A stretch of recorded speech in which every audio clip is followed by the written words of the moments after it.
Oh yeah, that was a quadra kill on that Kaisa when he played that. However, it's not gonna be the easiest task for him because once he gets locked down by Vi, it's not like you can ult to the other side of the fight because you're actually locked into that CC from the Vi. Without anybody's in the jungle, it's very hard to contest that. Yeah, I don't think Junhao realized he got spotted until that ward was just placed by Milky Way, but instead, it's going to be Wonjong actually forcing Xiaoxu to flash away. However, now the Rumble is overheated. Flame Smitter comes out, and the flash followed by Milky Way will force Junhao to use the Summoner spell of his own. All of a sudden, RNG's top side could be in a bit of trouble. However, Wonjong's going to dash forward. Who will get first blood? It's going to be Ultra Prime picking it up. Can Xiaoxu find a trade? No way. The Electro Harpoon comes out. The heat is stacked up nicely. Any more crowd control could mean Xiaoxu's demise. He finds one kill, but Wonjong will finish the job. 2 for 1 for Ultra Prime. Xiaoxu over on the tops of the map. Luckily for him, Junhao has kind of sniffed that Milky Way is going to be helping his top laner for quite a while to actually fix his wave towards the tops of the map. So he's going to take a pretty free Dragon over the bots of the map. We usually see the handshake between the Void Grabs and the Dragon early on, but this is an even earlier Dragon. It's going to go down even before Void Grabs even spawn. You've got perma priority over on the bot side for Ultra Prime, and this is perfect because now you're going to get to reset with the Zyra Khan. With the Yone, with the Rumble, but they're not going to be able to do it if they're down so far. Yeah, and also if you look at Tangyuan, he's gone for Hexdrinker. He's actually scared of the Gwen plus the Akali, the duo that's going to be jumping the backline. So he has to go towards a more defensive route to begin with, and then go towards Blade of the Ruined King. It's very funny because I call Yone a one-item wonder.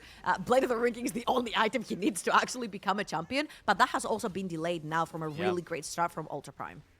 I mean, he has to go Hexdrinker, right? Just because of how worried he is about these solo laners right now. I feel like we knew him coming into the split as somebody who is very dominant in lane, and now he's going to get some help as well with the rest of the squad pulling up.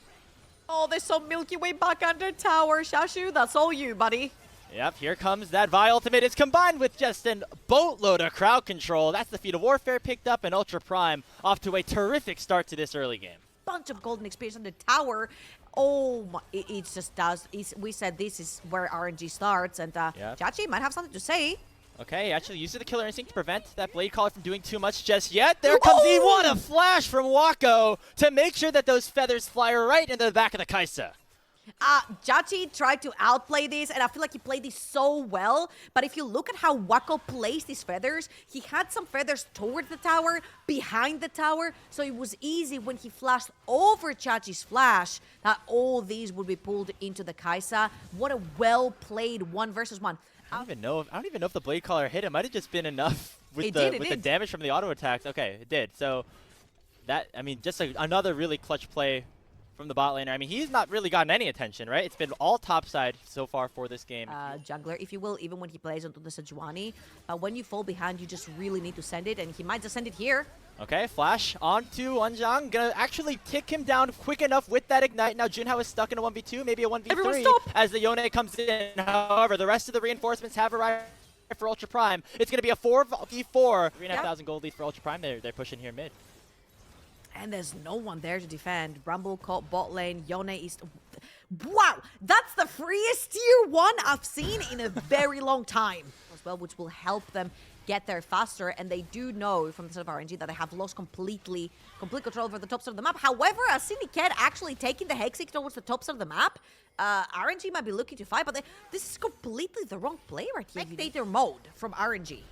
I mean, it's like a lose-lose here. If you are RNG, you're not going to get the Dragon, or you're just starting up the Dragon, I guess Milky Way making it there. But now you give up all 3 of your top lane or of your outer turrets, and maybe even another charge onto the inner. There's 4 players here for UP. They are perfectly okay with giving this Dragon up because they already have that 2-0 lead. They just want to continue to line their pockets, and with that tier 2 being taken, it's over 5,000 gold lead, and they're maybe even looking for more with Wonjong pushing in here. However, the response for Niket will be a Magnet Storm being issued, the Equalizer over the top as well. Yeah, you'll see RNG, they're trying to get through the tops of the map. This is the correct play. You cannot funnel through the choke point, but Tangyuan needs a TP ward to get in. Akali on the top side.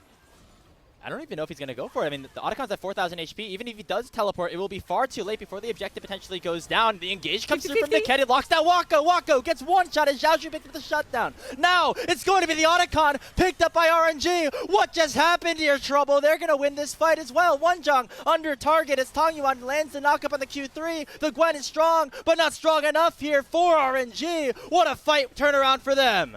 The 50-50 coming through for Ultra Prime. What a devastating play. When you're ahead so much gold, you never want to be taking 50-50s, whether it's Baron, Dragon Soul, or Atakan, particularly when it's Ferocious Atakan, which will then allow you to take more free fights with a buff. Shut down the Xayah before the fight even started. A really big win for RNG as they're right back into this game. It's only a 1k deficit right now, specifically Xiaoshu. Very strong, and with these Otacon revives, they can take this dragon, and they can maybe even look for a fight mid. I was about to say, how do you walk back into your own... Oh, Smithy right there from Milky Way coming through, and bye-bye. Finds potentially an engage, but a really nice follow-up here from Tongyuan and Niket. Back into the back line, Jachi goes. He'll be sent back via the revives. Remember, this is all gravy here if you're RNG. They're going to try to pick up as many kills as possible because they know they'll be headed right back to the base. Niket, the only one to officially fall. It's a big fight for Ultra Prime, but they don't get any quote-unquote kills off of it. Having to build a so-called pure defense item. Tanya's going to stick onto the dragon. And this is the most clever thing ever because you can actually TP, take that dragon, which is going down super fast, and then TP straight into that fight. RNG are looking to bite. But the Baron is melting so far by UP. Xiaoshu, the ult engaged, does not connect. Flash in by Milky Way is not in time as Wako secures the Baron pickup here for UP. Engage back in. Wonjong with the needlework doing so much damage and refusing to go down. It's a 1-for-0 plus the Baron here for Ultra Prime, but could be a bit more difficult with another wave crashing in. Should be enough to take this one down. Yeah, there you go. They're going to take that one as well. You heard it here, ladies and gents. Melee champions, extremely good at sieging. Ultra Prime proving everyone wrong on this regard. Enemy lines. There is a ward on the left of Wako right here, right on that left side ramp, leading into that river, but he's going to choose to play towards that blue buff on the right side. And now joining his team on the bottom side flank. Soul Unbound comes out, so Tongyuan very far away from this fight right now, and that just allows for Ultra Prime to hit onto the objective a little bit earlier. Dragon's at 5,500 HP. Another it would be a 50-50? 50-50 if they try to go for it. Here comes the engage. Tongyuan initially trying to lock down Junhao. Doesn't land the ultimate, but the dragon is still secured by Milky Way. That is Hex Tech Soul, but will it mean anything right now? Tongyuan is exhausted, and Wako has been untouched. He flashes forward for a double kill, potentially looking for more, but Jachi will use a killer instinct. He flashes forward. This is going to be the moment for the RNG AD carry. He picks up Wonjong as well as a triple kill for the Kaisa. The Void Seeker goes wide, but RNG will take that any single day. They win the team fight off the back of their rookie ADC. We'll turn the game around.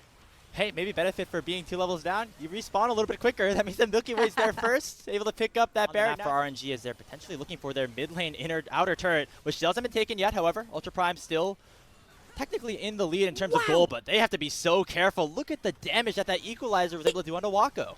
Did he just walk the entire distance of that Equalizer? What happened there? Wako just didn't fancy walking off the Equalizer. Fight is all it took to put them back into the game.